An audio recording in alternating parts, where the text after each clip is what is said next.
quiero yo hoy hacer con vosotras aquí?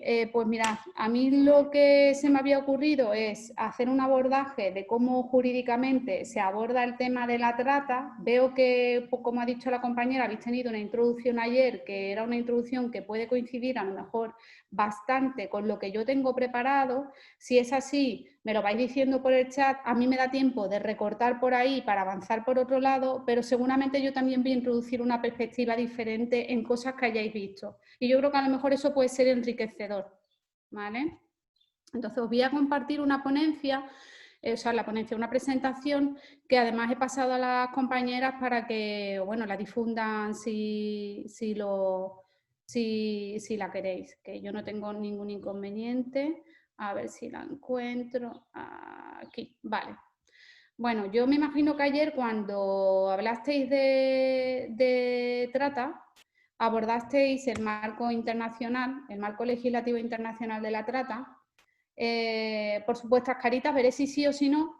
Yo me imagino que sí, pero puede ser que no, porque os veo al lateral, es que ya si no, no veo más nada. En realidad la trata es un problema, a mí me da mucha rabia cuando la gente de la trata habla como si fuera un fenómeno para mí es otra cosa, la trata es un problema. Entonces, es un problema muy antiguo, que tiene su origen es muy, bueno, no está tampoco tan delimitado temporalmente como pueden estar otros problemas, pero sí es verdad que es muy antiguo. Tenemos aproximaciones teóricas a la trata a principios del siglo XX, porque tenemos una serie de baterías, una batería de instrumentos muy importante a partir de esa fecha, que la trabajan para, sobre todo en interrelación, bueno, sobre todo no, desde un principio en interrelación con la prostitución, ¿vale? Se hablaba siempre de trata de seres humanos, que en concreto en aquella época, a principios del siglo XX, era trata de blancas, porque fundamentalmente las víctimas de trata eran caucásicas, eran blancas, y se asociaba siempre al mal que la acompaña, decían que era la prostitución. Eso es así durante toda la primera mitad del siglo XX y ahí tenemos las primeras aproximaciones al marco teórico de la trata. Sin embargo, la definición actual de la trata aparece en un instrumento que es el Protocolo para prevenir, reprimir y sancionar la trata de personas, especialmente de mujeres, niñas y niños. Es que la traducción al español es niños, al castellano, de quien la ha hecho en el documento oficial, pero en inglés en verdad estamos hablando de infancia, de niñas y de niños. Que complementa a otra convención, que es la Convención de Naciones Unidas sobre Delincuencia Transnacional Organizada o Delincuencia Organizada Transnacional. ¿Qué significa esto? Que la perspectiva a nivel internacional de la trata, o sea, la definición, la interrelaciona muchísimo, muchísimo con la delincuencia organizada transnacional y por lo tanto se fija mucho más en la trata de seres humanos internacional que en la trata interna, ¿vale? Que es una de las diferencias que no sé si os explicaron ayer, pero sobre la que yo quiero entrar. Luego, el resto de los ordenamientos jurídicos, el nuestro entre ellos, se ha inspirado tanto en el protocolo para prevenir, reprimir y sancionar la trata de personas, especialmente de mujeres, niñas y niños, que es el que se conoce como Protocolo de Palermo, como en el convenio número 197 del Consejo de Europa sobre la lucha contra la trata de seres humanos, y en otras disposiciones ya de un ámbito geográfico más cercano, como son las disposiciones de la Unión Europea y en especial la Directiva 2011/36, que sustituye a una decisión anterior del año 2002 en materia de trata de seres humanos. Entonces, los estados de nuestro entorno geográfico más próximo pues, se han inspirado sobre todo en esas herramientas. Y luego tienen definiciones que son definiciones más o menos coincidentes, pero que no son uniformes. Este es uno de los principales problemas a la hora de saber exactamente qué dimensión tiene la trata en el mundo, porque la definición a nivel legislativo en todos los estados no es la misma. Por ejemplo, aquí tenemos 5 finalidades de la trata, yo me voy adelantando, luego la vamos a ver. O sea, hemos definido 5 finalidades de la trata, pero no son necesariamente coincidentes con las finalidades que se han establecido en otros códigos penales, ¿vale? Eso deja fuera algunas manifestaciones de la trata que de alguna manera tendríamos que poder encajar en esas 5. Y bueno, suscita algunos problemas sobre los cuales podemos reflexionar, porque yo les comentaba a las compañeras previamente, antes de comenzar la sesión, que bueno, tengo la fortuna de haber sido admitida yo como estudiante en un curso el del GRETA. El GRETA es el grupo de expertas y expertos del Consejo de Europa que revisa la implementación del convenio número 197 del Consejo de Europa por parte de los Estados miembros, ¿vale? De los 47 Estados miembros. Y una de las preguntas que yo me planteaba ayer es que, bueno, algunos estados tienen, por ejemplo, prevista la trata de mujeres para la producción forzosa y compraventa de ovocitos. Me estáis escuchando, ¿no? De ovocitos para las fecundaciones in vitro, etcétera. Y esa es una de las manifestaciones de la trata que algunos estados tienen definidas como tales y nosotras no la tenemos definida. O la trata para el embarazo forzado y compraventa de niños de mujeres. Sabéis que además ahora uno de los debates que hay en el feminismo es si se considera la maternidad subrogada o los vientres de alquiler, depende de dónde te posiciones, lo llamarás de una manera o de otra, como una forma de trata también. Entonces, cada estado un poco va moviéndose ahí. Y yo preguntaba si a lo mejor los estados que tenían una fórmula, como en derecho se le llama, que no había un número clausus o que dentro del número clausus se señalaba también una línea más abierta al final y otras formas de explotación tal que pudieran tener el resto de los requisitos, si esos eran más efectivos a la hora de perseguir el delito. Porque uno de los problemas de la trata es la ineficacia del sistema judicial a la hora de abordar el problema de la trata, que quizás se va solucionando ya en los últimos años, donde vamos teniendo sentencias cada vez más importantes en materia de trata, pero es verdad que viene todo con mucho retraso. Hemos tenido en esta semana la primera condena en España por parte de la Audiencia Provincial de Sevilla por trata interna de mujeres con fines de explotación sexual. Tenemos el artículo en el Código Penal que permite eso desde el año 2010. Fijaos bien que estamos en el 2020.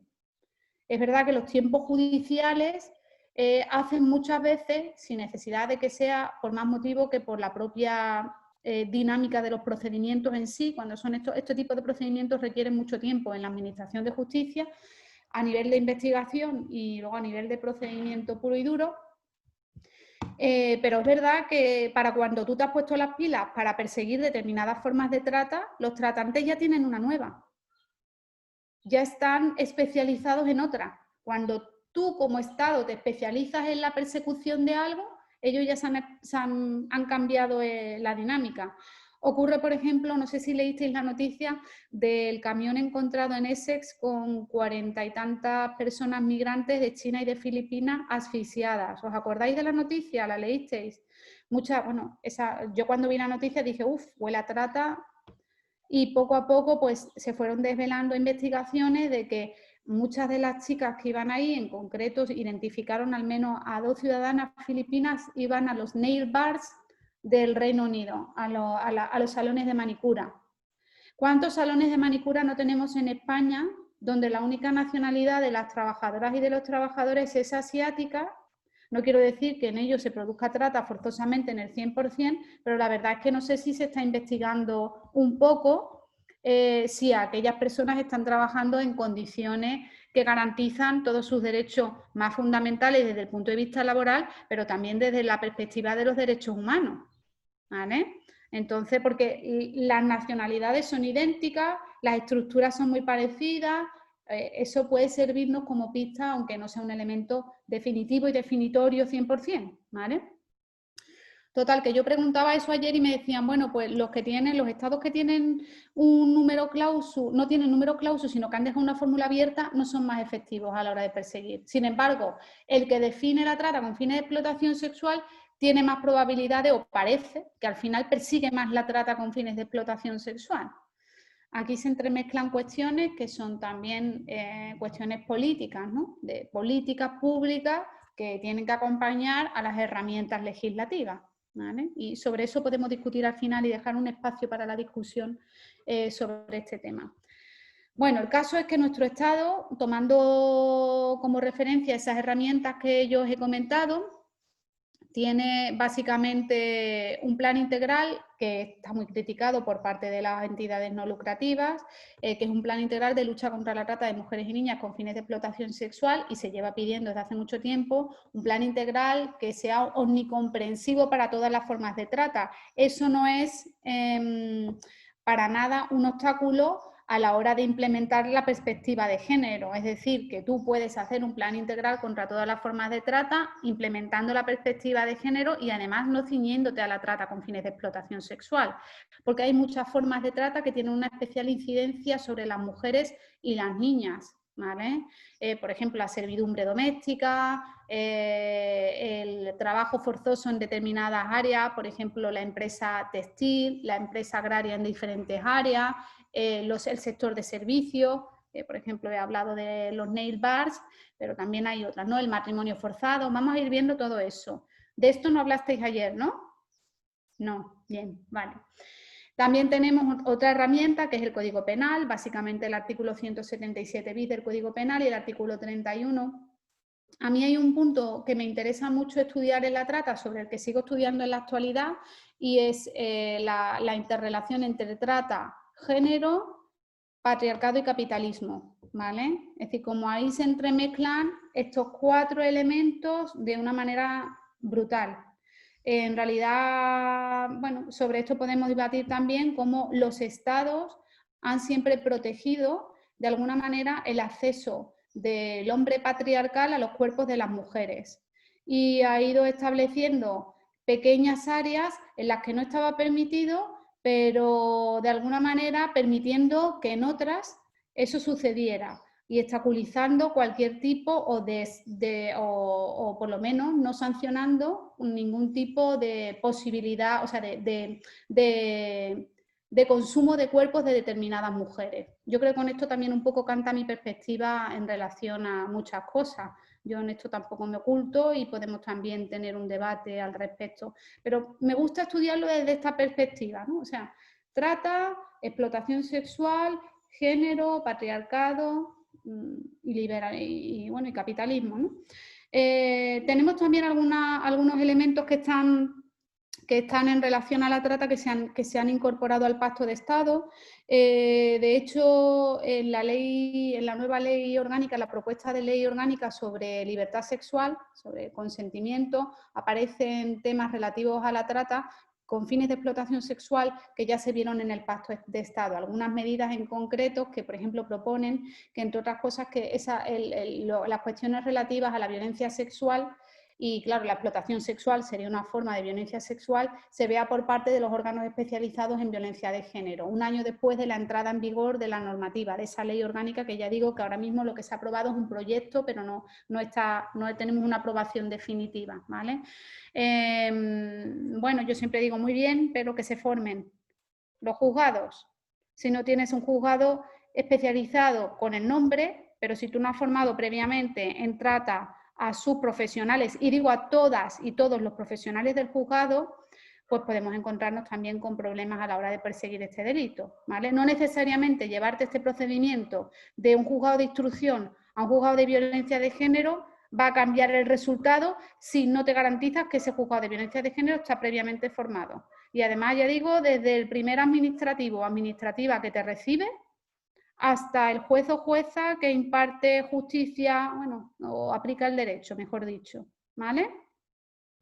Y luego también tenemos una serie de disposiciones que yo las llamo disposiciones que no son concretas en materia de trata, pero que tienen una especial incidencia en la trata. Fundamentalmente, por ejemplo, la ley de extranjería y el periodo de restablecimiento y reflexión, que aparece recogido en la propia ley de extranjería, en el 59 bis, si mal no recuerdo, pero también, por ejemplo, otras disposiciones. A lo largo del confinamiento nos hemos encontrado, por ejemplo, de esta declaración de estado de alarma que está todavía vigente, en las primeras fases tuvimos un plan de contingencia por parte del Ministerio que abordaba las situaciones de violencia de género. Problema, se centraban en la violencia de género en el ámbito de las relaciones de pareja y dejaron un poco ahí en el aire lo que sucedía con las víctimas de otras formas de violencia de género, entre las que se encontraban muchas víctimas de trata.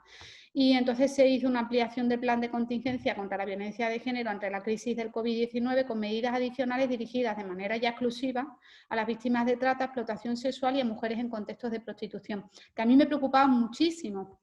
De hecho, a mí me hicieron alguna entrevista de neutral.es que decía, a mí lo que más me preocupa, sobre todo, son las mujeres en tránsito, las que han quedado bloqueadas en tránsito, que estas no sabemos qué tipo de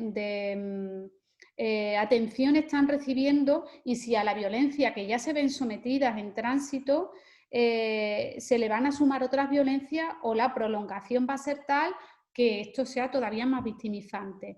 De mujeres, podéis preguntar si queréis, es que lo que pasa es que si minimizo no veo vuestras preguntas, pero a mí no me importa, y no lo he dicho antes, que toméis la palabra si permite la moderadora, para preguntar lo que estiméis conveniente, porque a lo mejor yo os hablo de mujeres en tránsito o lo que sea, y no todo el mundo lo tiene por qué saber, ¿vale? Que me paréis y no esperéis al final, que hagáis aportaciones, porque si no se nos puede olvidar, a lo mejor es muy importante, ¿vale?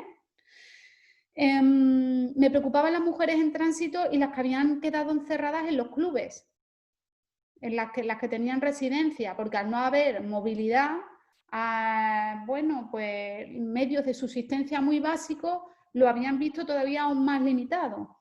Entonces, bueno, veremos un poco qué ha sucedido en esa época más adelante, porque yo creo que todavía no hay un volcado de los datos importantes al respecto, pero es verdad que, bueno, esta ampliación del plan de contingencia ya enunciaba cosas que ya se han puesto en práctica, son muy importantes, por ejemplo, el tema de la renta mínima, o sea, el ingreso mínimo vital, y que tenga una especial consideración de las víctimas de trata a efectos de eximirlas, por ejemplo, de un año previo de autorización de residencia y trabajo en España para poder cobrar el ingreso mínimo vital. Es una de las excepciones que prevé esa, o sea, no necesitan estar en situación de regularidad administrativa para poder solicitar el ingreso mínimo vital. Y esto para las víctimas de trata, en lo que concierne a las posibilidades de reintegración socioeconómica, es importante, ¿vale?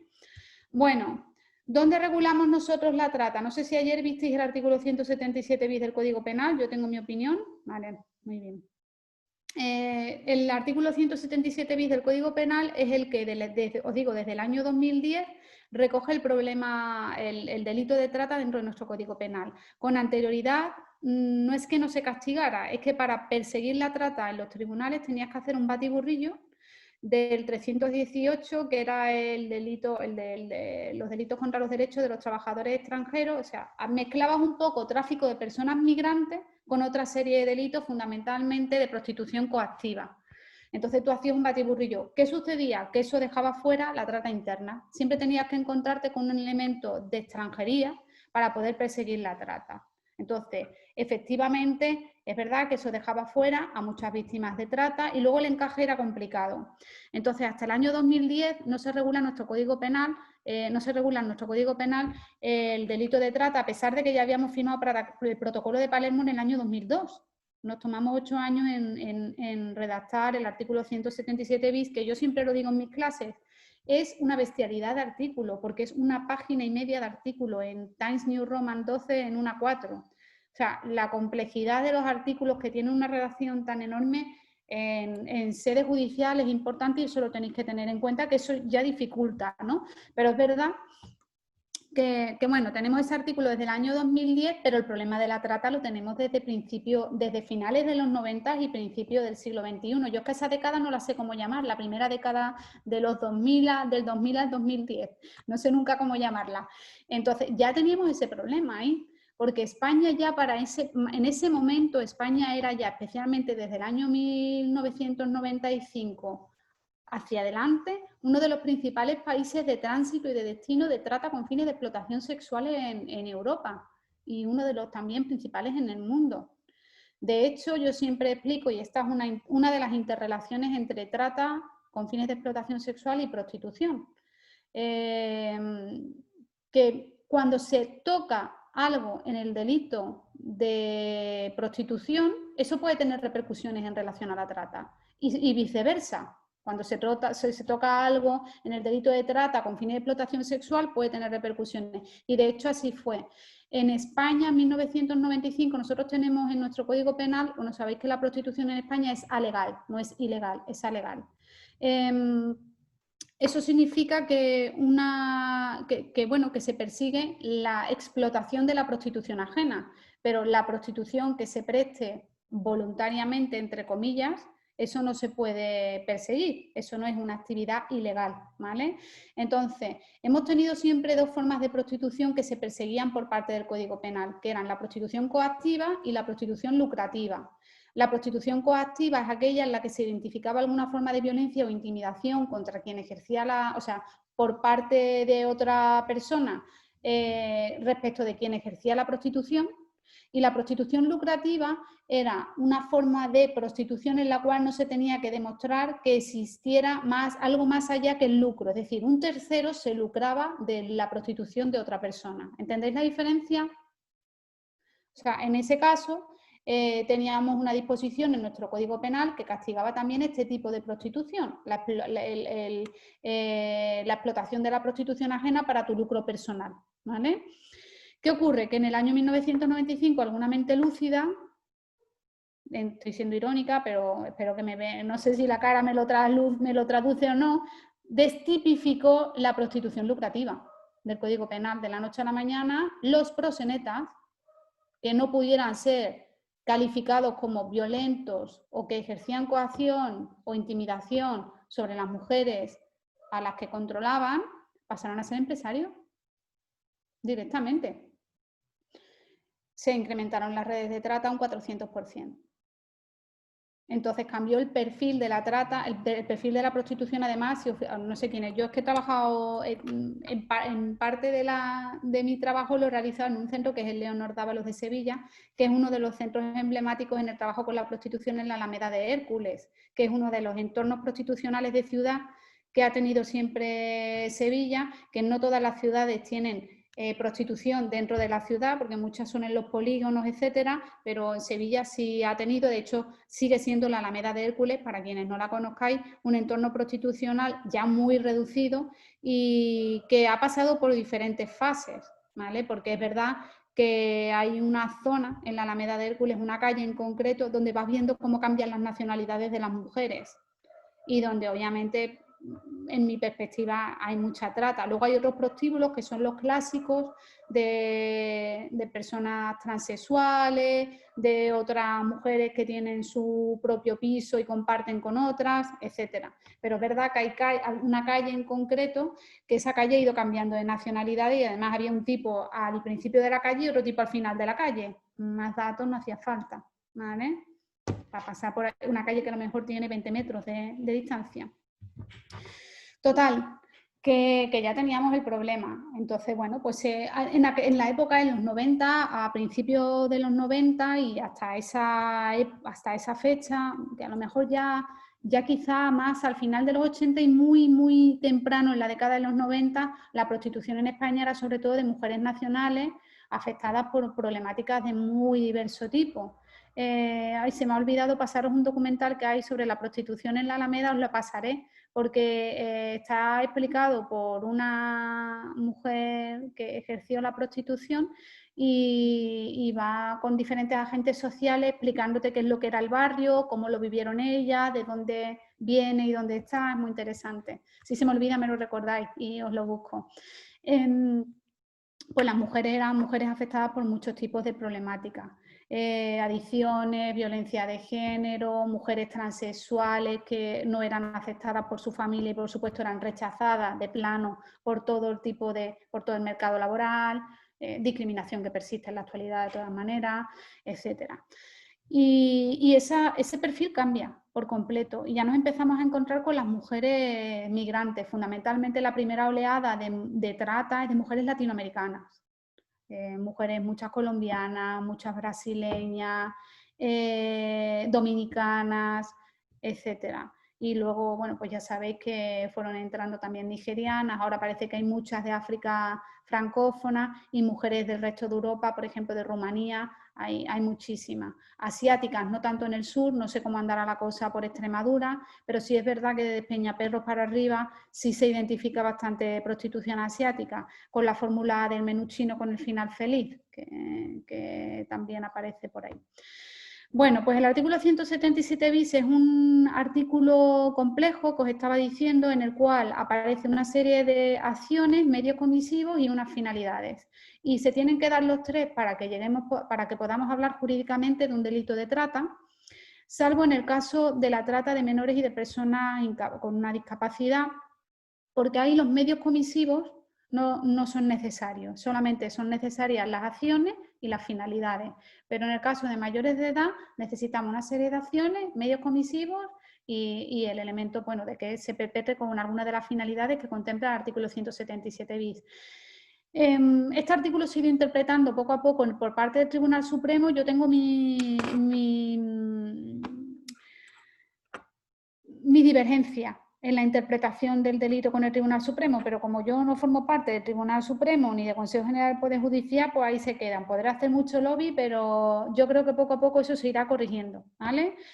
Las acciones son la captación, el transporte, el traslado, el acogimiento o la recepción, incluyendo el intercambio y la transferencia de la persona, de una persona a través de los siguientes medios comisivos, que pueden ser la violencia, la intimidación, el engaño, el abuso de una situación de necesidad o de vulnerabilidad y la entrega o recepción de beneficios de la persona que posea el control sobre otra, o sea, a la persona que posea el control por parte de otra.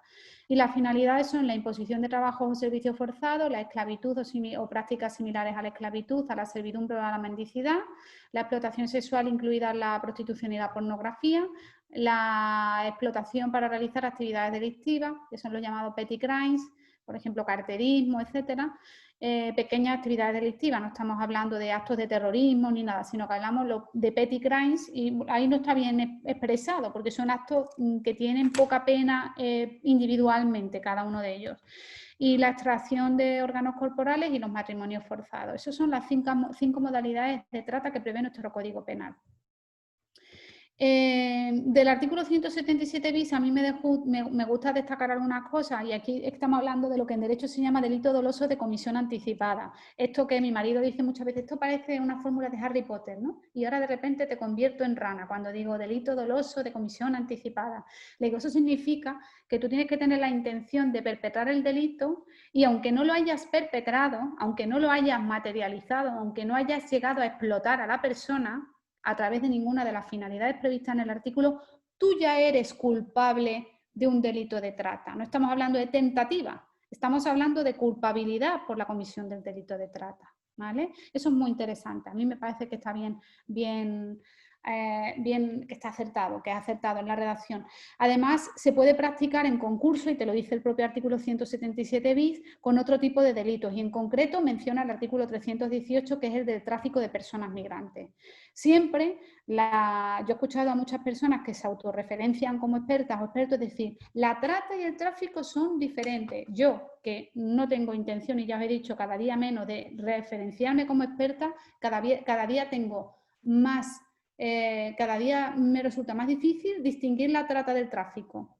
Sí, a efectos conceptuales podemos decir muchas cosas, pero en realidad cuando haces un análisis de fondo es muy difícil diferenciar, porque además las redes suelen ser las mismas y diversifican o utilizan a las personas para ambas cosas, es decir, que practican tráfico de personas y luego sobre unas explotan y sobre otras no. Luego, porque se dice, fijaos bien, que cuando hablamos de trata, el consentimiento es inválido siempre de la víctima, bien porque se ha obtenido con violencia, intimidación, engaño o abuso de una situación de superioridad o de necesidad, o bien porque estamos hablando de una persona menor o incapaz, ¿vale? Y yo me pregunto, ¿por qué consideramos el consentimiento válido de las víctimas de tráfico de personas migrantes? ¿Es que esas personas no han consentido porque están en una situación de necesidad o de vulnerabilidad? Yo cuando vea a víctimas de tráfico suecos o finlandeses, entonces me podré plantear que este elemento difiere, pero de momento yo lo que veo a gente muy vulnerable que no le queda más remedio que recurrir a redes para pasar de un país A a un país B, porque en el país A no puedes seguir viviendo. Entonces, yo pienso que el consentimiento, también muchas veces las víctimas de trata saben lo que va a suceder, pero no los términos en los que se va a materializar su explotación. Y dicen que eso también invalida el consentimiento. Bueno, yo también creo que mucha gente que es víctima de tráfico sabe que lo van a llevar de México a Estados Unidos, pero no sabe que lo van a meter en un contenedor de un camión de gasolina, de transporte de gasolina, sin ningún tipo de ventilación. O por lo menos en eso no consiente, no tiene capacidad de consentir. Entonces yo el consentimiento no veo que sea un elemento diferenciador. Lucro.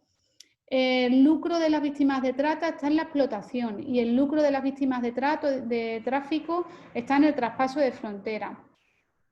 ¿Sí, no? ¿Sí, no? En las víctimas de trata, a veces eso no lo puedes diferenciar. Las víctimas de trata pasan, por ejemplo, las nigerianas, recorren miles de kilómetros desde Nigeria hasta España y van pasando fronteras y en las fronteras hay pago y se las está traficando. Son objetos de trata con fines de explotación sexual, en este caso con las que yo he trabajado, ¿vale? Lo que sí cambia en una y otra es la transnacionalidad. A la fuerza, cuando hablamos de tráfico de personas migrantes, nos encontramos con un elemento de internacionalidad, es decir, un elemento de transnacionalidad. Para que se perpetre ese delito tiene que pasar una persona migrante de un estado A a un estado B, mientras que la trata puede ser interna. Es decir, la sentencia esta que os decía de la primera condena por trata interna de la Audiencia Provincial de Sevilla de este lunes, condena ese tipo de prácticas, ¿no? En las cuales una mujer es tratada dentro de su propio estado para diferentes finalidades. En este caso, la explotación sexual. Se condena por trata y prostitución coactiva. Entonces, bueno, yo lo quería dejar aquí. No sé si ayer hablasteis de esto o no, pero es mi visión. Estamos hablando de un delito que es susceptible de persecución extraterritorial. Además, bastante pura, ¿no? Del 23.4 de la Ley Orgánica del Poder Judicial. ¿Por qué? Porque antiguamente España tenía un principio, o sea, había incorporado el principio de jurisdicción universal o de justicia internacional en la Ley Orgánica del Poder Judicial y la persecución de determinados delitos a nivel extraterritorial era muy amplia.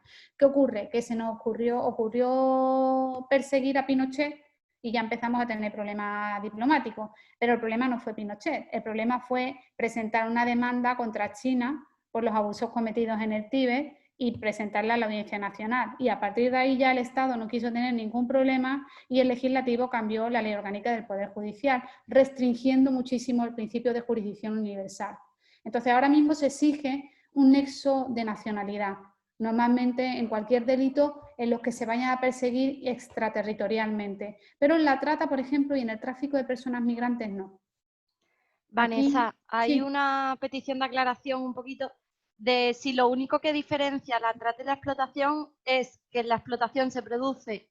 No, que la explotación... Espérate, empiezo de nuevo, que las voy a leer directamente, ¿vale? Una pregunta, ¿lo único que las diferencia entonces es la explotación que se produce en la trata que en el tráfico no? No, en mi opinión, la diferencia desde un punto de vista práctico está en la transnacionalidad. En uno tenemos que tener, en el tráfico, transnacionalidad y en la trata no.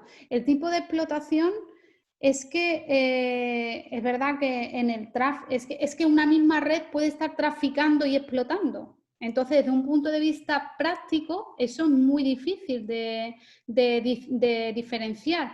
Porque, por ejemplo, tú puedes estar traficando a una mujer que no vaya a ser víctima de trata, pero por cada paso de frontera tú vas a pagar parte de esos honorarios de poder pasar la frontera de manera ilegal explotándola sexualmente. Por ejemplo, con los guardias de aduana o con el personal diplomático o con el que en concreto está en ese lugar y te la tiene que alojar ese día. Entonces, desde un punto de vista práctico, no teórico, esas diferencias para mí son diferencias que a veces no podemos establecer desde un punto de vista. Y luego tampoco entiendo qué sentido tiene hacer diferencias en este tipo de cuestiones. Porque al final, si nos fijamos bien, para lo que sirve esto es para que nos hayamos convencido de que en la trata de derechos humanos hay que aplicar una perspectiva de derechos humanos, pero en el tráfico de personas migrantes aplicamos una perspectiva de protección de las fronteras de los estados, de protección de los intereses de los estados, de cuestiones de extranjería, y en mi opinión debería también ser primordial y prioritaria la perspectiva de derechos humanos en el tráfico de personas migrantes, que para estas diferencias al final sirven un poco, en mi opinión, para eso, pero ya os digo, mi opinión es mi opinión, es la que yo estoy manifestando, que no soy del Consejo General del Poder Judicial ni del Tribunal Supremo, pero por mi experiencia es lo único que yo puedo decir, ¿vale? Mirad, otra cosa muy interesante, que es una de las cosas que a mí me gusta estudiar más, ¿no? Son susceptibles de ser consideradas reos de trata las personas jurídicas. Hay una cosa que a las estudiantes de Derecho y a los estudiantes de Derecho casi nos grababan a fuego, que era societas delinquere non potes, las personas jurídicas no pueden delinquir, es una ficción. ¿Qué ocurre? Que al día de hoy y desde hace muchos años las personas jurídicas tienen una capacidad de delinquir mucho mayor que los sujetos de carne y hueso y muchas veces una capacidad de hacer más daño a los derechos humanos que los propios estados. Fijaos en todos los delitos de tipo medioambiental y en el impacto que eso tiene en los derechos humanos de las poblaciones que lo sufren, que lo sufrimos en realidad. Pues son susceptibles de ser consideradas reos de trata las personas jurídicas. Y este es uno de los temas que yo estudio más, a ver cuántas han sido condenadas realmente, cuántas personas jurídicas. Porque por prostitución coactiva ya vamos viendo algo y parece que el Tribunal Supremo ya ha empezado a fijarse un poquito más y ha empezado a decir, hay una sentencia muy interesante, creo que os copié una parte aquí, que dice que el Estado español se ve salpicado de clubs de alterne donde se trata con mujeres a las cuales se explota sexualmente. Y ya parece que está un poco focalizando. Pero hasta ahora, sentencias de trata por fines, o sea, sentencias contra personas jurídicas, es decir, sociedades anónimas, sociedades limitadas, que hayan constituido una empresa que se lucre de la explotación de la trata de seres humanos, no hay. Claro, con esto se protege mucho también otras áreas que no son la explotación sexual, la producción de bienes y servicios, sobre todo producción de bienes. ¿Os acordáis del caso de el Rana Plaza en Bangladesh, que se quemó y se encontraron etiquetas de Primark, el Corte Inglés, etcétera, y empezaron a surgir las investigaciones de que la mayor parte de las personas que habían fallecido quemadas eran mujeres cuyas condiciones laborales eran similares a las de la trata, con fines de explotación laboral? Entonces, bueno, hay un elemento de la responsabilidad de las empresas que se llama responsabilidad social corporativa, que muchas veces se utiliza por parte de las empresas también para lavar su imagen, decir, bueno, pero vamos a construir ahora mismo no sé cuántas casas para personas desfavorecidas, sí, pero te estoy contaminando toda el agua que tengo por aquí, pero te construyo. Entonces, eso es muy interesante ahora en Derecho Internacional y es una de las áreas que a mí me interesa en relación a la trata de mujeres, ¿vale? La reincidencia internacional se tiene en cuenta y la posible exención, y es interesante que prevé el artículo la exención penal de las víctimas por la comisión de delitos cometidos con ocasión de su explotación. ¿Por qué? Porque a muchas víctimas de trata son víctimas de trata para la comisión de pequeños delitos. Si resulta que a mí me vas a condenar cuando yo te cuente qué es lo que he tenido que hacer en la explotación, pues probablemente no te lo cuente. Pero aparte es que con independencia de que haya trata para la comisión de pequeños delitos, también hay trata en la cual a lo mejor lo que se busca es la explotación sexual de las mujeres, que esta es la que yo más conozco por mi experiencia laboral, en la cual ellas además se ven obligadas a traficar con sustancias estupefacientes, a consumirlas y a venderlas, etcétera, ¿vale? Incluso yo he visto hasta con explosivos, ¿vale? Tráfico de explosivos. Entonces, bueno, esto es importante que lo contemple. El problema es que si ya te han condenado previamente, esto siempre lo digo, si hay alguna jurista por ahí, porque muchas veces las señoras nos cuentan y nos le decimos, no, pero aunque tú hayas hecho esto, por esto no te va a pesar, lo digo a la hora de regularizarlas, los antecedentes penales. Tú dices, yo puedo ser víctima de trata y entonces me acojo a la autorización de residencia y trabajo por circunstancias excepcionales y denuncio, o colaboro con la investigación policial o judicial y puedo rehacer mi vida, trabajar en mi recuperación, etcétera. Ojo, si tienes antecedentes porque en tu momento ya te condenaron por algo de esto, aunque haya sido con ocasión de la trata, la única manera de eliminar eso es un indulto o una revisión de la sentencia. En mis años de experiencia profesional no he visto ninguno. ¿Vale? Ojo que ese antecedente penal puede estar ahí si se te ha condenado previamente. Si tú lo cuentas con ocasión de la denuncia, entonces se te tendrá que tener como no, o sea, se te tiene en cuenta siempre que haya una proporcionalidad. No puedes decir, no, mire usted que yo maté a 200 personas, ¿vale? Bueno, estas son, vale, la trata interna, esta es la sentencia, vale. En cuanto a lo que son las acciones, yo os he puesto aquí un poco cómo las definimos jurídicamente, que es la captación, que bueno, su propia palabra lo dice, transporte o traslado, ahí introduce algunos matices el Supremo y el Consejo General del Poder Judicial, acogimiento o recepción, que significan el intercambio transferencial control sobre personas, eso también es como muy claro. Los medios comisivos, sí. Vanessa, perdona, tienes 15 minutitos por si quieres seleccionar información. Gracias, sí, ya he visto que voy fatal de tiempo, porque No yo te creo preocupes. que no he llegado ni a la mitad de la diapositiva. No te preocupes. Mira, los medios comisivos son estos de aquí, pero es verdad que es interesante tener en cuenta que dentro del engaño se consideran prácticas como, por ejemplo, el vudú o yuyu, la seducción amorosa, el abuso de una situación de necesidad o de vulnerabilidad, por ejemplo, la condición de extranjería, es un elemento que identifica esa condición de esa situación de necesidad o vulnerabilidad. Yo lo dejo ahí para que le echéis un vistazo, porque hay muchas veces que no tenemos claro si eso puede entrar dentro de los medios comisivos y sin embargo pues ya el Consejo General del Poder Judicial y el Supremo lo tienen muy claro, ¿vale?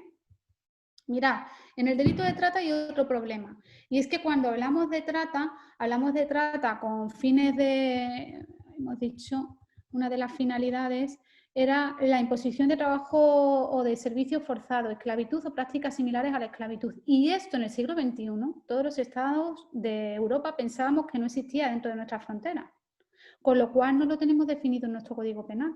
O si lo tenemos definido como se definía en el siglo XXIX, pero es verdad que han cambiado un poquito y que ya no tenemos esclavitud de cadena, pero sí tenemos esclavitud. ¿Vale? En el momento en el que hay la transferencia o control, o sea, cuando se transfiere la propiedad de una persona sobre otra, tenemos esclavitud. La trata es una forma de esclavitud. La forma contemporánea de esclavitud una forma contemporánea de esclavitud en el siglo XXI. ¿Vale? Entonces, es muy interesante ahí el trabajo que ha hecho, si alguien tiene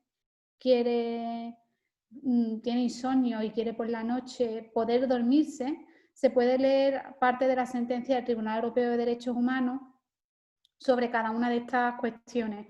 A mí me resultan maravillosas, pero entiendo que alguna gente a lo mejor no. Lo pongo ahí como referencia para pues si alguna persona quiere echarle un vistazo. Son importantes para el activismo, porque yo me he tenido que encontrar explicándole a un fiscal que lo que teníamos no era un tema de trata, o sea, de explotación laboral, de vulneración de los derechos de la persona trabajadora, sino un caso de servidumbre doméstica. Y le tuve que explicar al fiscal el caso Siriadín contra Francia. ¿Vale?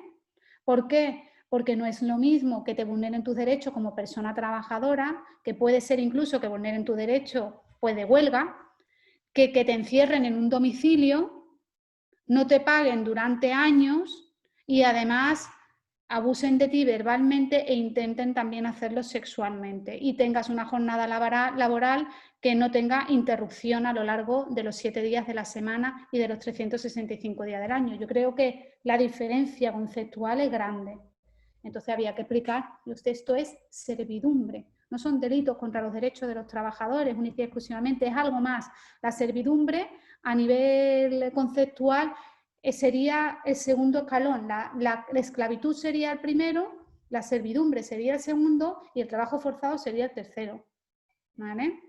Entonces eso es interesante muchas veces a la hora de tenerlo en cuenta. Bueno, ¿por qué la trata? Siempre, ayer en el curso pues decía yo que introduje la perspectiva de género en la trata. Yo lo utilizo mucho en las conferencias. Yo siempre digo que, como decía Mark Twain, ¿no? Que hay diferentes tipos de mentiras, ¿no? Las mentiras, las malditas mentiras y las estadísticas. En trata tenemos un problema con las estadísticas. ¿Por qué? Porque los estados solamente buscan aquello que políticamente se dotan para poder buscar. Porque las definiciones no son uniformes, porque las víctimas de trata no se autorreferencian a sí mismas como víctimas de trata, porque aunque se autorreferencien muchas veces las administraciones no estamos preparadas para verlas. Entonces, es verdad que cuando identificamos a las víctimas se dice que estamos identificando la punta del iceberg y que la trata en realidad es muchísimo más extensa. De hecho, a nivel numérico hay quienes hablan de 20 millones de víctimas de trata en el mundo y sin embargo hay organismos internacionales que dicen que estamos hablando de 40 millones. Entonces ya nada más que en ese dato global hay una diferencia del doble. Pero sí es verdad que de las personas identificadas recientemente, pues parece que emerge que el perfil es fundamentalmente femenino, que la trata es una forma de violencia de género, lo dice la Declaración para la Eliminación de la Violencia contra la Mujer desde los 70 y también la Convención para la Eliminación de todas las formas de discriminación contra la mujer desde los 90. Pero es verdad que numéricamente también tenemos ahí algunos datos relevantes. También para mí estamos hablando de una importancia, de una perspectiva de género que tenemos que aplicar al analizar el problema, porque si os fijáis bien, la mayor parte de la trata en el mundo que se identifica, fundamentalmente se identifica con fines de explotación sexual. ¿Y quiénes son las víctimas de trata con fines de explotación sexual? Mujeres y niñas. También hay trata con fines de explotación laboral, pero si veis ahí aparece ya más también los hombres, ¿vale? También en trata con fines de mendicidad tenemos a todos los colectivos, niñas, niños, mujeres y hombres. Fijaos bien que en América Central y en el Caribe tenemos muchísima trata de niñas con fines de explotación sexual. Estas son las rutas de la trata transfronteriza. Os he puesto algunas matizaciones. Mirad, yo cuando hablo de trata, yo sé que el curso está muy centrado en la trata con fines de explotación sexual, pero es verdad que el matrimonio forzado es una forma de trata que origina muchas veces explotación sexual. Yo he tenido en mi experiencia profesional ocasión de trabajar con matrimonios forzados en España, de señoritos, en este caso eran todos de ellos andaluces, no procedían de otra provincia, que se fueron a buscar a su mujer a otro sitio y se la compraron y se la trajeron para maltratarla desde todos los puntos de vista y agredirlas desde todos los puntos de vista. Llegaban los casos como violencia en el ámbito de las relaciones de pareja y lo que te dabas cuenta es que más allá de eso es que la señora jamás había consentido en contraer matrimonio con esa persona, que había consentido otro miembro de su familia. Ojo que hay una diferencia entre el matrimonio forzado y el matrimonio concertado, que también en una clase en la UPO me la sacaron. Y bueno, también es relativa. ¿Por qué? Porque el matrimonio forzado es aquella en la que una o las dos partes no consienten. Y el matrimonio concertado es un matrimonio en el cual las partes pueden consentir, pero no manifiestan el consentimiento ellos, sino que es otra persona la que manifiesta el consentimiento. ¿Qué ocurre? Que normalmente allí donde hay matrimonio concertado, quien ofrece ese consentimiento es el pater familias, el patriarca. ¿Qué ocurre? Que, hombre, esos grupos no se autorreferencian fundamentalmente por ser feministas. Entonces, es muy difícil para una persona en ese contexto oponerse a un matrimonio en el que a lo mejor no hay tanto de cultural como de imposición, o es una cultura de imposición, mejor dicho, ¿vale? Entonces, es verdad que esto hay que verlo con muchos matices. Hay un caso muy llamativo, que es el caso de Mes y otros contra Italia y Bulgaria, de una chica de etnia gitana y que dejó bastante insatisfecha a las feministas europeas, porque si leéis el caso os vais a dar cuenta bueno, que al final parece que el relativismo cultural es siempre bueno y el relativismo cultural tiene un límite y el límite está en los derechos humanos.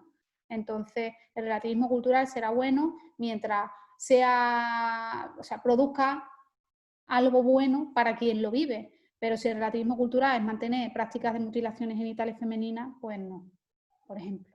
O prácticas de matrimonio precoz, pues no. Entonces hay que tener cuidado en el límite entre el relativismo cultural y la vulneración de los derechos humanos. Bueno, también os pongo la servidumbre doméstica. Este fue un caso muy famoso de hace 2 años de Nat Journal, que salió publicado creo que en prensa nacional el año pasado, el caso de las freseras de Huelva. bueno, las fábricas textiles, etcétera. Niñas con objeto también de parte, aquí no lo tenemos este caso en España, pero sí existe mucho en los países del sudeste, bueno, asiáticos y africanos, que aparte de los niños soldados, tenemos las niñas soldados que son también esclavas sexuales, también la venta de mujeres para la compraventa luego de sus hijos e hijas, etcétera. A ver, me quedaría un montón.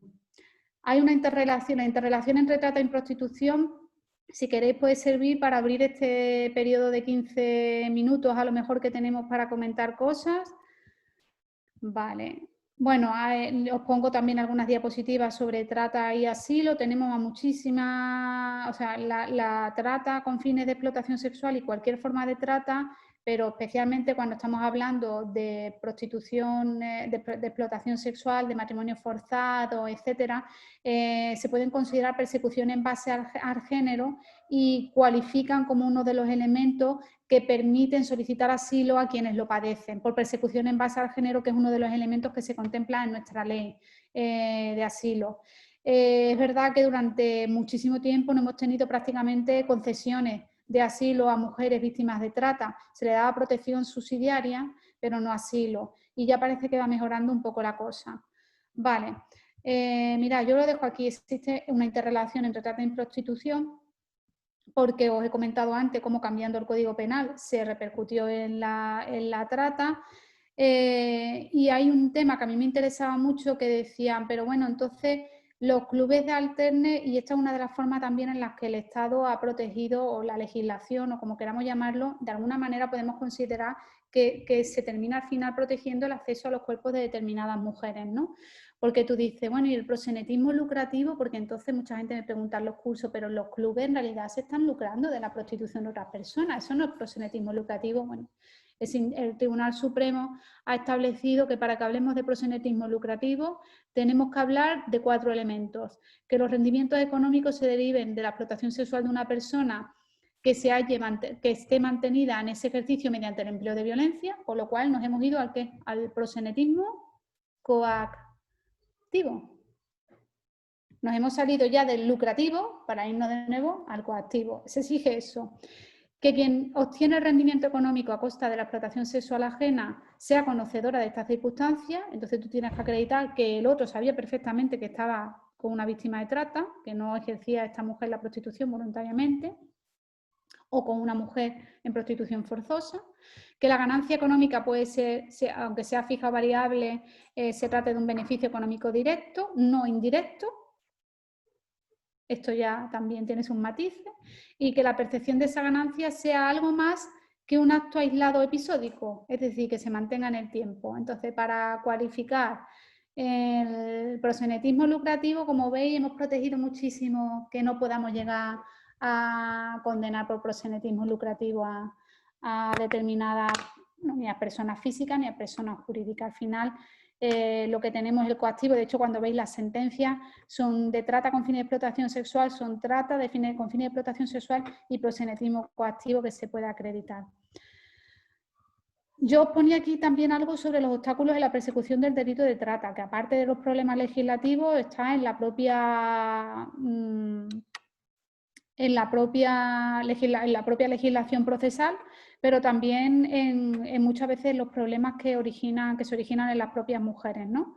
Y cómo eso tiene una importancia fundamental a la hora de acudir al aparato judicial, ¿no? Las mujeres que han sido víctimas de trata, fundamentalmente con las que yo he trabajado, con trata con fines de explotación sexual, sufren muchas veces, experimentan problemas de disociación, trastornos de estrés postraumático y problemas a la hora de elaborar el recuerdo, ¿no? Y esto va a repercutir en cómo ellas luego pueden elaborar su historia. Yo tengo a señoras que han vivido agresiones y que no recuerdan a la persona ni dónde estaban y solo recuerdan la suela del zapato, porque en ese momento en lo que centraron su atención fue la suela de un zapato y lo demás lo tienen casi olvidado. La disociación con la que yo he trabajado muchas veces con las víctimas de trata nigeriana es muy clara, ¿no? Ellas, por ejemplo, utilizan pelucas diferentes dependiendo de si son para su vida personal o social o si son para el ejercicio. Nombres diferentes. El problema no es solamente disociar desde un punto de vista material, El problema es disociar psicológicamente. Y muchas veces os vais a encontrar con que las señoras os cuentan constantemente una historia de una amiga, una conocida, una amiga. Y muchas veces esa historia parece que tiene más importancia para ella que otras cosas de su vida personal. Probablemente es porque te está hablando de ella misma, no te está hablando de una amiga. Y eso le ha pasado a ella. Está disociando. ¿Vale?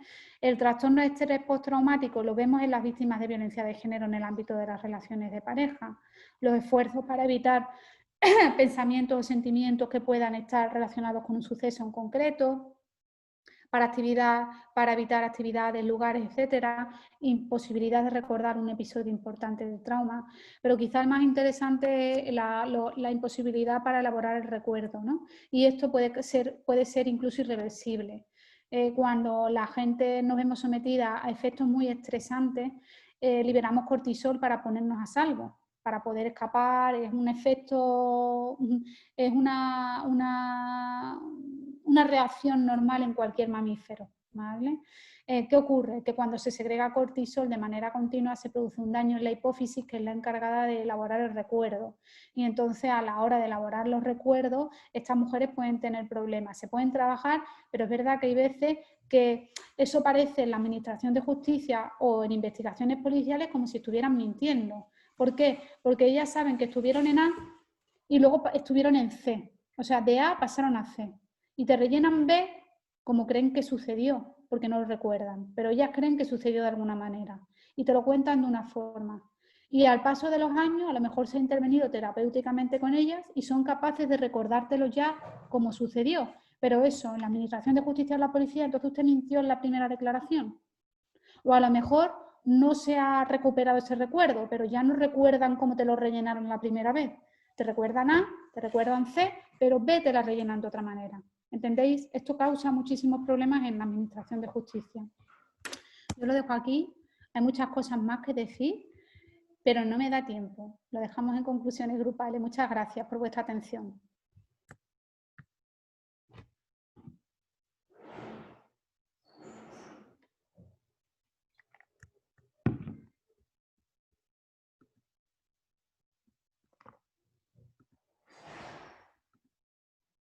Me doy el audio. Tienes dos preguntas que han ido lanzando, pero como no respondían directamente a lo que estabas hablando, las he dejado para el final. Una primera que ha sido prácticamente al principio. ¿La esclavitud de personas africanas a, por ejemplo, Iberoamérica no se considera trata porque se habla desde el siglo XXI? Pues esta pregunta es súper teórica. ¿Quién me la ha hecho? Beatriz Toral. Te veo, además te veo, ¿eh? A ver, mirad, en realidad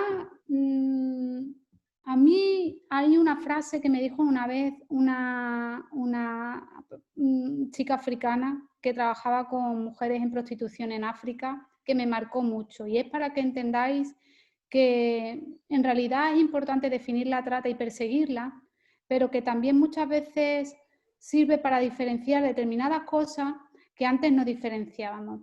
A ver, la esclavitud es importante calificarla como esclavitud, y la trata de mujeres en el siglo XXI se podría haber calificado como esclavitud, sencillamente. Le buscamos un nombre diferente y eso para algunas mujeres tiene un significado. Fijaos, esta chica africana me dijo a mí: qué listas sois las europeas. Y yo me quedé un poco helada porque estábamos en una mesa, en un congreso de cine africano. Y entonces me quedé un poco helada porque me dirigió la pregunta a mí. Y yo le digo, sí, digo, bueno, no sé por qué. Y me dice, porque cuando las putas erais vosotras, no había que diferenciar la trata de la esclavitud. Y ahora os habéis inventado de la prostitución. Las dos eran malas. Ahora que las putas somos otras, os habéis tenido que buscar algo para definir la prostitución buena de la prostitución mala, la prostitución de quienes nos gustan y de quienes no. Entonces, en realidad, llamarlo esclavitud, llamarlo trata, no cambia mucho las cosas, ¿vale?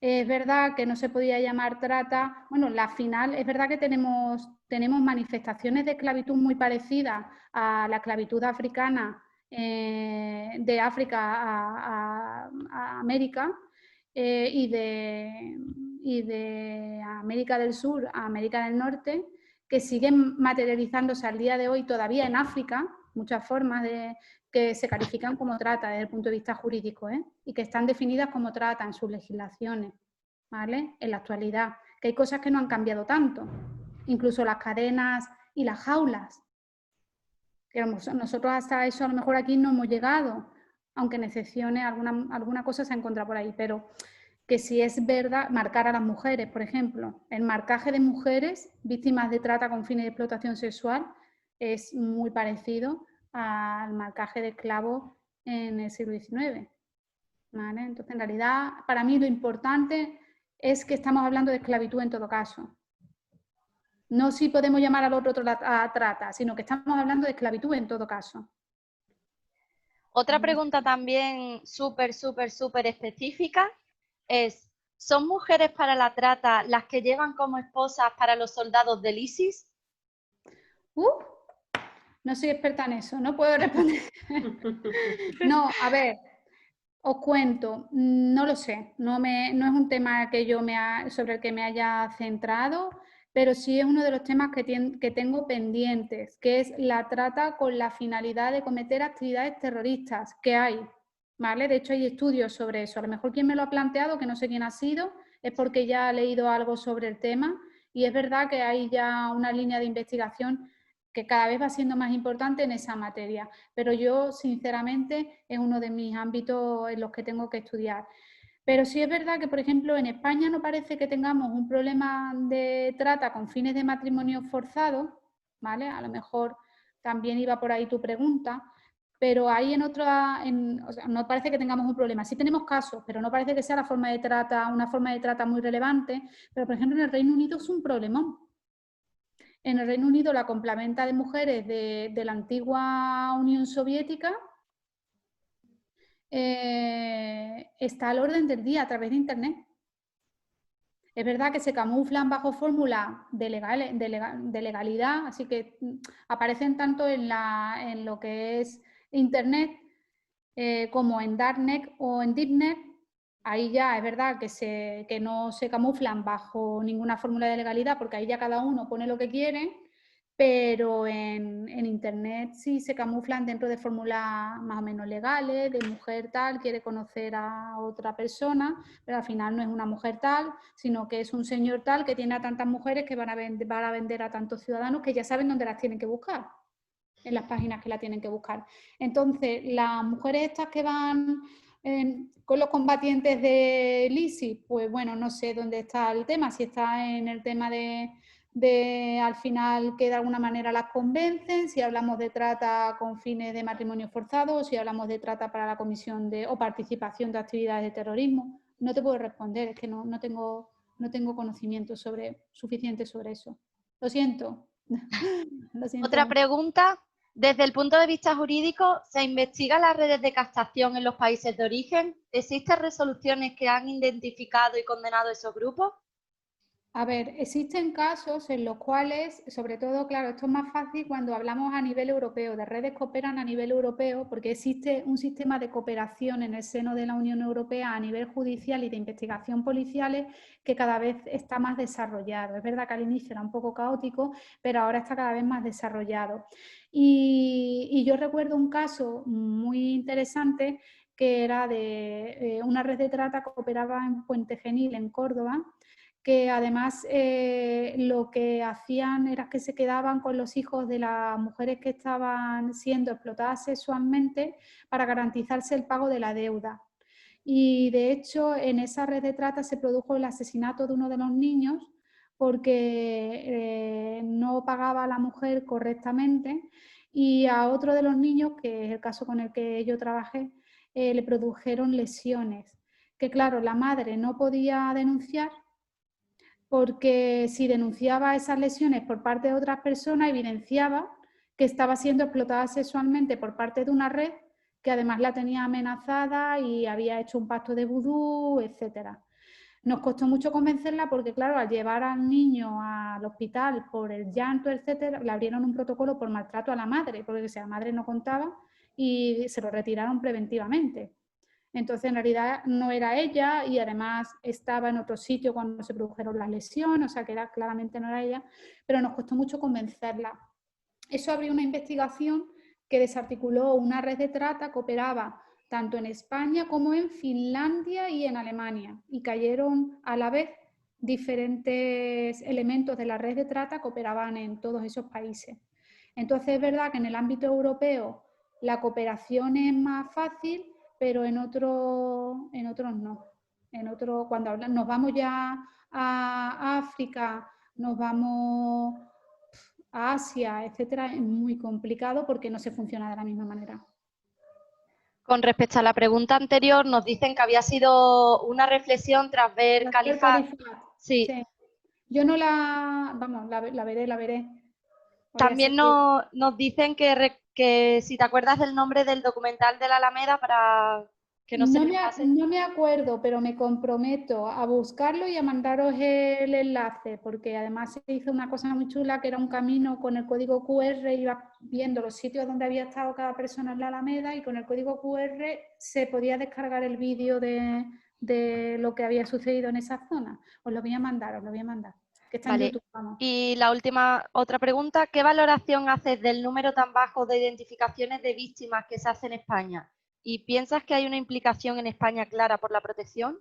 Vale, mira, la valoración para mí, por lo menos ahí lo tengo muy claro. Quizá de todas las preguntas que me habéis hecho, esta es una pregunta que suele salir bastante, ¿vale? Pero la respuesta sigue siendo dolorosa por muchas veces que una la repita. El problema es que en España tenemos dos tipos de identificaciones. Una es una identificación formal y otra es una identificación, por decirlo de alguna manera, informal, que no es informal tampoco, pero la formal, la que garantiza que la víctima de trata pueda acceder a todos los derechos reconocidos para las víctimas de trata, dependen de que la señora denuncie o participe en una investigación policial o judicial, ¿vale? Entonces, ¿qué ocurre? Que esas son las identificaciones, pero si os fijáis en el último informe del CISCO, que es la agencia de la Policía Nacional que trabaja en terrorismo y crimen organizado, creo que el último informe era del 2017 o 2018, no sé si me baila la cifra, pero puede ser que sea del 2018 y el siguiente es en el 2022. Ellos hablan ya, porque claro, esto tenía muchas críticas, dice, pero vamos a ver, usted entra en un club y resulta que me identifica a las mujeres que tienen el pasaporte requisado como víctimas de trata. Estupendo, porque ahí tiene un elemento de que alguien tiene el pasaporte de ella y ya usted me las identifica, pero las otras te están diciendo que sí, pero tú te estás dando cuenta que las condiciones en las que están, que realmente no pueden hablar, etcétera. Defíneme algo, entonces las señalan como grupos de personas en riesgo, ¿vale? Pero es verdad que las identificaciones, cuando muchas veces vemos el número de identificaciones que te dicen no sé cuántas personas, muchas veces que se refieren a las personas identificadas a nivel policial y que están en procedimientos judiciales, pero no a las identificadas, por ejemplo, por las entidades no lucrativas. Cuando se incorpora la de las entidades no lucrativas, el número sigue siendo bajo, pero considerablemente mayor, ¿vale? Si nos vamos ya a las resoluciones judiciales, muérete, porque aquí tenemos lo contrario de lo que debería suceder. Es decir, a más preparación y más rodaje deberíamos tener cada vez más sentencias, sobre todo si tenemos en cuenta que el problema de la trata no se ha reducido. Y lo que tenemos es cada vez menos sentencias. Eso también es importante que lo tengáis en cuenta. Entonces, que este tema es un tema. ¿Y piensas que hay una implicación de España clara por la protección? Bueno, yo creo que fallamos mucho en reparación. Uno de los elementos fundamentales de la justicia es la reparación de las víctimas. Y un procedimiento que tarda 5 años y en el que al final a una persona que ha tratado con otra se le condena a 5 años de prisión y una indemnización mínima, pero luego no hay más trabajo con la víctima por parte del Estado, falla mucho en reparación. Y os digo, habiendo establecido indemnización, porque hay casos en los que la indemnización más que una indemnización es un insulto, ¿vale? Entonces, es verdad que yo creo que nuestro Estado falla muchísimo en reparación de las víctimas de trata.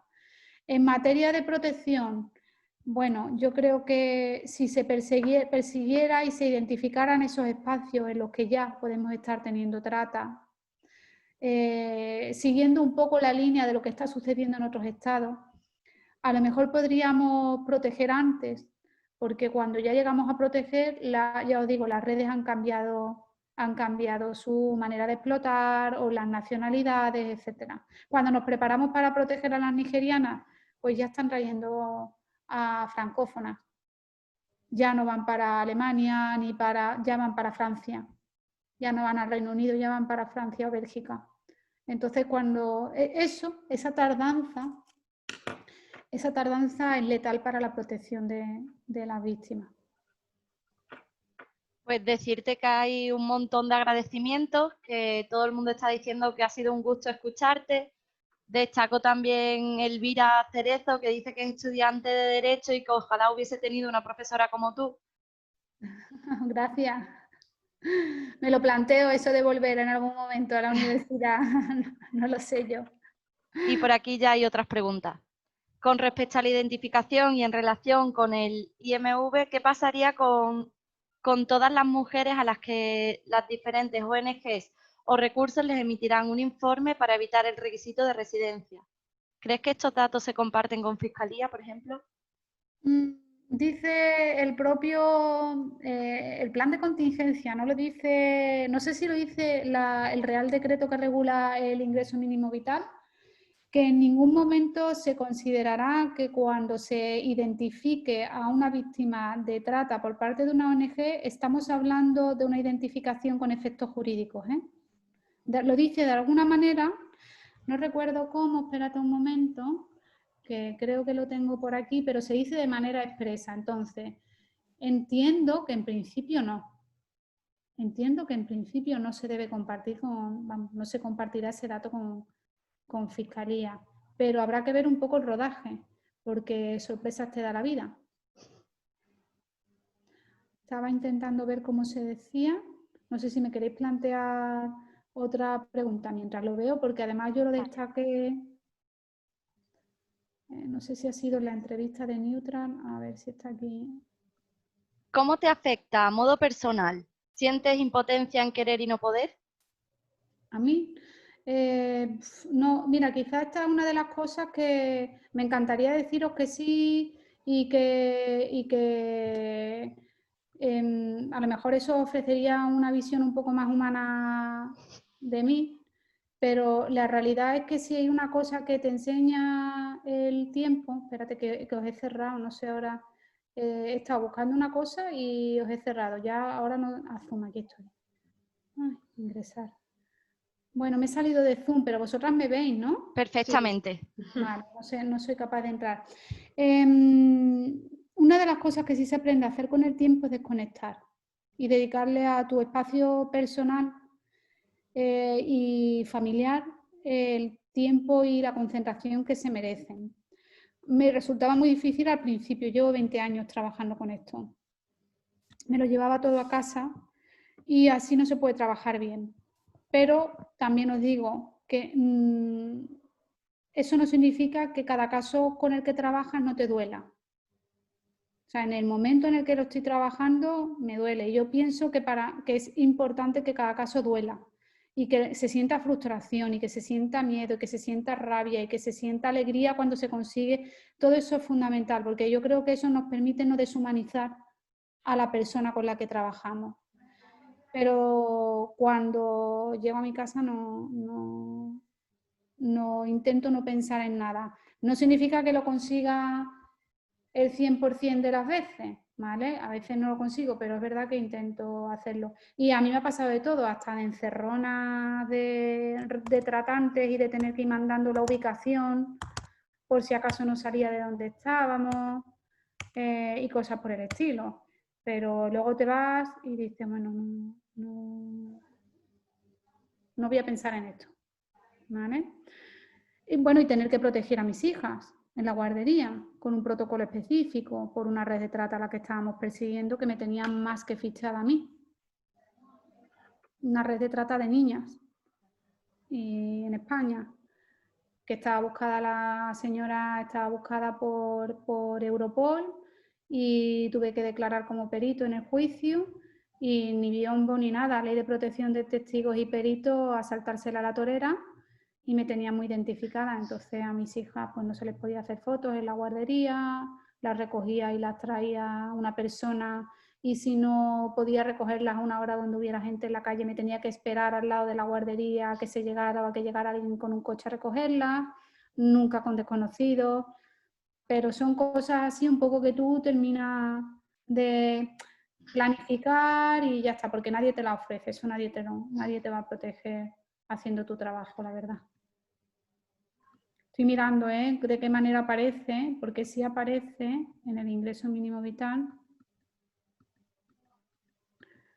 En el plan de contingencia se decía, se establecerá, a ver, se especifica que las mujeres víctimas de trata, a ver,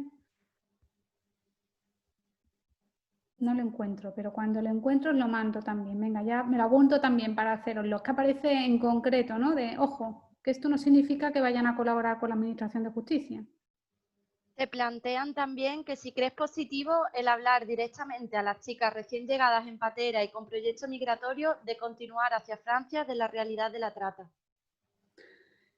A ver, a mí es que no me gusta infantilizar a nadie. Entonces no me gusta que me lo hagan a mí y yo creo que a lo mejor no, lo importante no es, o sea, la cuestión no está tanto en si contar o no contar, sino en cómo hacerlo, ¿vale? No en decir o no decir, sino en hacerlo en un idioma o en un momento de esa llegada, en un lugar, buscando un espacio, utilizando palabras que pueda entender, intentando que en ese momento te preste atención y que sepa. Quizá tanto eso como que al final puede contar con alguien, o sea, como que se lleven la referencia de cómo pedir ayuda, porque a lo mejor en ese momento no va a ser capaz, pero el día de mañana, si lo quisiera hacer, debería tener por lo menos alguna herramienta. Nos lanzan una propuesta tanto a la asociación como a ti, que comenta un compañero, ojalá durara más, sería interesante una ponencia más específica de sentencias en las que, como ha señalado antes, no se apliquen los marcos legales adecuados. Ejemplo, confundir violación de los derechos humanos del trabajador, trabajadora y la servidumbre, de cara al activismo social y a la reclamación de la mejora de los procesos judiciales y las definiciones de delito. Ahí nos lanzan la propuesta. Cuando queráis. Yo formo los colegios de abogados de España por la Fundación de la Abogacía Española en Trata. Y entonces lo que me dedico con ellas y ellos, con los colegios de la abogacía, es a analizar sentencias. Entonces eso, analizar sentencias y casos, pues algo que yo no tengo ningún inconveniente cuando queráis en hacerlo con vosotras y vosotros. Con respecto a lo que estábamos hablando del ingreso mínimo vital, también preguntan si podría ser una ayuda a las posibles víctimas de trata para desligarse de esas redes de trata y compartir su situación. Absolutamente. De hecho, una de las cosas que siempre se ha reclamado desde el ámbito de las entidades no lucrativas fundamentalmente, pero desde el ámbito también de quienes son expertas y expertos en trata de seres humanos, es que es fundamental que tengan acceso a cualquier ayuda real, de manera realista, no que tú la plantees en manera abstracta, pero luego a la hora de solicitarla le pidan una autorización de residencia y de trabajo de al menos un año o incluso de más, o por lo menos que la tengan. Entonces eso significa en muchas ocasiones denunciar, cosa para la que no están preparadas. Pues ya estaría, creo que nos hemos pasado un poquito de tiempo, te dejo, Marian. Que ya está bien, llevamos 15 minutillos de más. Por mí no hay problema, yo sigo buscando esto y no lo encuentro. Yo podría estar toda la tarde aquí ahora mismo, vamos, y creo que la mayoría de las personas asistentes también. Muchas gracias, para mí es un placer, de verdad os lo digo que es todo un placer. Os voy a buscar las cosas que hacen falta y que me han quedado y os las mando, ¿vale? Estupendo, Vanessa, muchas gracias.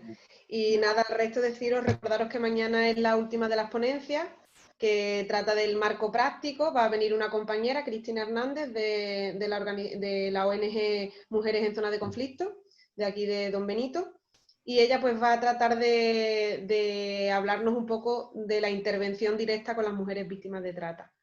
Así que bueno, mañana...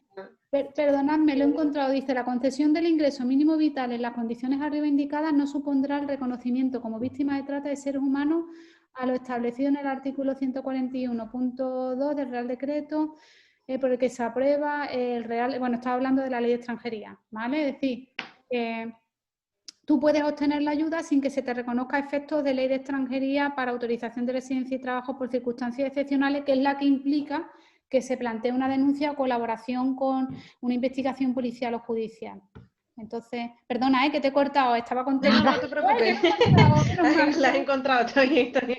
No te preocupes, nada, era eso, simplemente el recordatorio a las personas que mañana es la última ponencia, a la misma hora, aquí estaremos, y que agradecemos mucho también el interés y los agradecimientos que han tenido. Gracias, no puedo ver el chat ni nada, os agradezco la presencia y la invitación, muchas gracias, espero que nos podamos ver en un futuro también y tenéis mi correo para cualquier duda o cuestión que os surja.